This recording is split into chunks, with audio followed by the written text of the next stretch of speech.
Hello, Tuskegee University students. This is Dr. Gerald Griffin. Today I will give a short overview of the sensation of seeing, partly responsible for vision.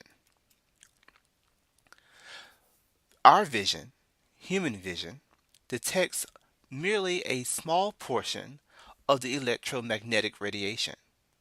So before we begin to discuss what we are seeing and how we are seeing our environment, we must realize that we are only seeing a small snippet of the waves that surround us.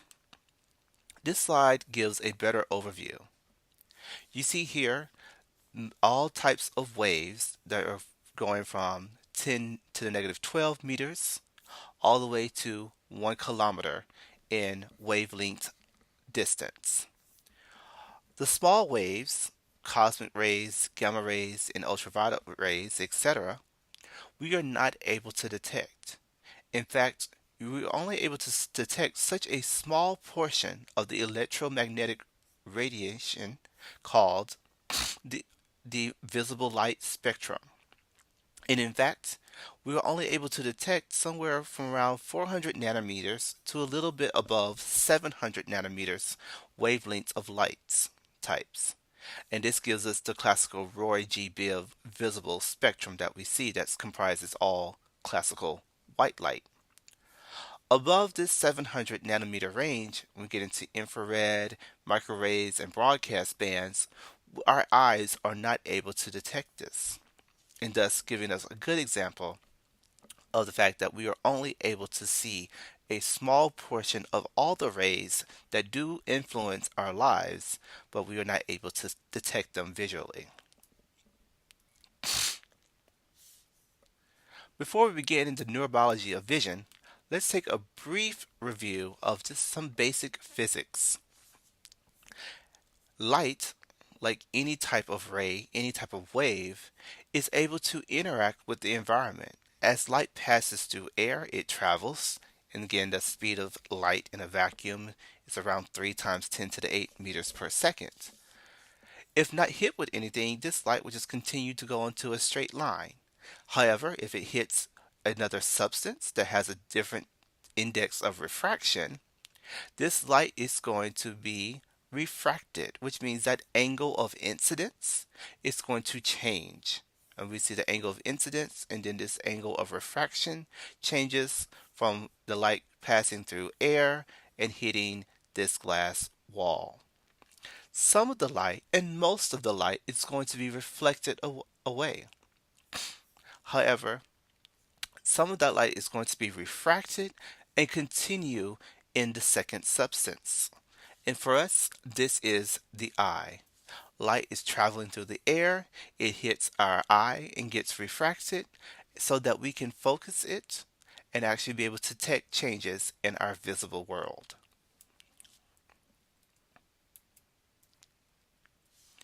Let's take a brief review of the eye. Remember, this should be mostly review for you given that we've already done the sheep eye dissection. Let's focus on first the path light takes during it while it hits our eye. Light is traveling, here denoted by my cursor that I just circling. Light comes in and first hits the cornea. This is the first area where light is refracted as it travels from the air into our eye, getting refracted by the cornea, later in by the aqueous humor, and then that light is going to travel through the pupil and get further refracted by the lens. And remember, the main job of the lens is accommodation. It changes shape to focus the light onto the retina. After the light gets further refracted by the lens, the light is going to then travel through the vitreous humor, being further refracted. Remember that vitreous humor was very thick and a jelly-like substance until it hits the back wall or this layer of the retina, which contains photoreceptors and the ganglion cells, discussed in chapter 11. Let's take a few seconds to talk about the lens and how it does its job. The lens accommodates, which means it changes shape based on the distance where light is coming from. For a near target, shown here in blue, the lens is actually sort of short and stubby, almost a perfect circle, but indeed some type of ellipse or oval. And the light comes in, again, first refracted by the cornea and the aqueous humor, and then hitting the lens. Well, then the lens then takes the light and stretches it, and so that the two light rays coming from this one near target source are actually converging. And when they converge, they are perfectly aligned onto the retina. You want light to be converged onto the retina to enhance visual acuity. You can see here that light from a faraway target shown here in orange, when it hits the lens at this shape, this short circle shape, it is not perfectly aligned, and it just converges actually before, it converges before it hits the retina, and therefore when it finally does hit the retina, the light rays are divergent, and therefore they are not focused, and we get blurred vision. You can also see how this works for accommodation for a far target. The lens stretches by the ciliary bodies denoted here, and the light coming from a far target hits at such an angle so that when it is refracted, it definitely comes together and these two light rays are converged exactly at the retina. Therefore, the target far away is perfectly in focus and we can have a clear image of this. However, those targets that are closer to us are not perfectly aligned, and therefore these light rays do not converge until later on, after, if they ever do converge, after the retina. And therefore, all those objects that are near and not far away will be blurred to our perception, our visual perception. Let's talk about then further how light travels. So once light travels and hits the retina, it goes on next past through the ganglion cell layer, okay? And then it goes past through the amacrine cells, and then later on will hit the photoreceptors in the outer nuclear layer. Well, this is the direction of light. However, when light hits and changes electrical activity in the photoreceptors, the electrical activity direction goes the opposite way. So it travels from the photoreceptors, then to the amacrine cells, and then finally to the ganglion cells, and then the ganglion cells, their axons will form the optic nerve, which will converge from both the eyes at the optic chiasm, which should then later turn into the optic tract and lead to the visual cortex.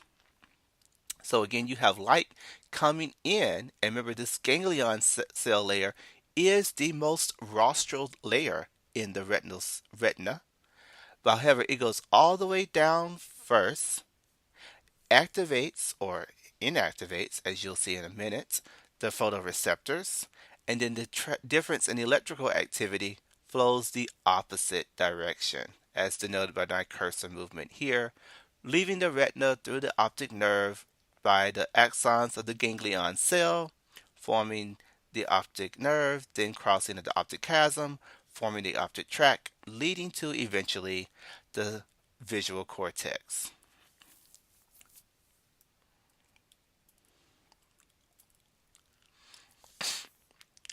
You have two main types of photoreceptors in your retina, cones and rods. They both have outer segments containing photosensitive chemicals. In addition, cones have special chemicals that are more sensitive to different wavelengths of light. Therefore, it gives them the ability to respond differentially to different colors of light. Rods are mainly for black and white or night vision, so they typically are on or off in the absence or presence in light, respectively. Let's take a brief minute to talk about signal transduction in the photoreceptor that allows us to detect the presence of light. When light hits the outer segment of the photoreceptor, this light stimulation actually is going to activate rhodopsin. Rhodopsin leads to the activation of this G protein called transducin. Okay? Once transducin is activated, and transducin is right here, it's just not showing up right now. Thank you, Prezi. Transducin then is going to activate phosphodiesterase, and we know it as PDE in the field of biology. Once PDE is active, its job is to hydrolyze cyclic GMP in the photoreceptor. When cyclic GMP is hydrolyzed, it turns into GMP. Now, normally, when it is dark, lots of cyclic GMP is present, causing the opening of sodium channels. So therefore, sodium rushes into the cell and causes depolarization. However, when cyclic GMP is hydrolyzed by PDE into GMP, these sodium channels will close, therefore causing sodium not to be able to get into the cell, won't go, therefore hyperpolarizing the cell. Take a minute to think about what this means.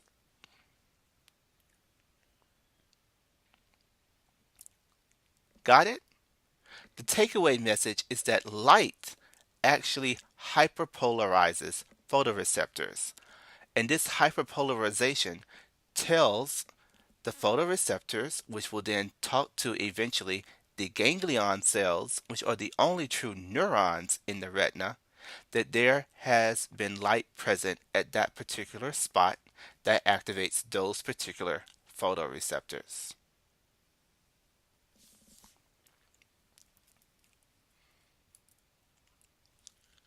These are the main concepts that you really need to focus on in Chapter 11 and in what we will reference to the visual system.